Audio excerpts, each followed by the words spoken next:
Guess How Much I Love You by Sam McBratney, illustrated by Anita Jerome. Little Nut Brown Hare, who was going to bed, held on tight to Big Nut Brown Hare's very long ears. He wanted to be sure that Big Nut Brown Hare was listening. Guess how much I love you?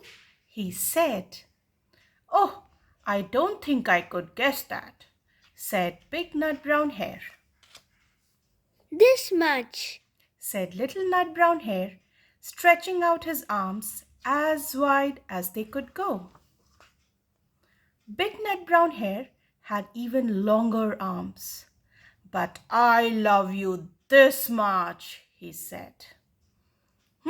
That is a lot, thought Little Nut Brown Hare. I love you as high as I can reach, Said Little Nut Brown Hare. "I love you as high as I can reach," said Big Nut Brown Hare. "That is quite high," thought Little Nut Brown Hare. "I wish I had arms like that." Then Little Nut Brown Hare had a good idea. He tumbled upside down and reached up the tree trunk with his feet.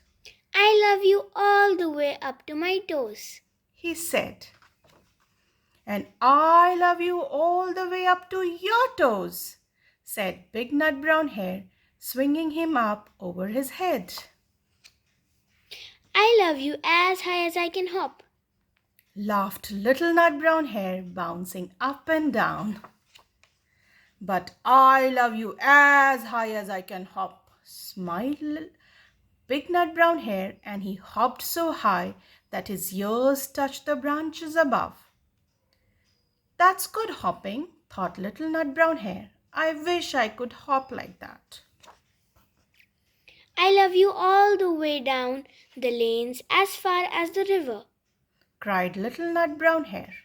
"I love you across the river and over the hills," said Big Nut Brown Hare.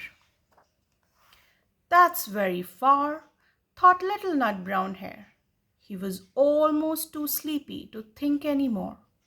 Then he looked beyond the thorn bushes out into the big dark night. Nothing could be further than the sky. I love you right up to the moon, He said and closed his eyes. "Oh, that's far," said Big Nut Brown Hare. "That is very, very far." Big Nut Brown Hare settled Little Nut Brown Hare into his bed of leaves. He leaned over and kissed him good night. Then he lay down close by and whispered him a smile. "I love you right up to the moon and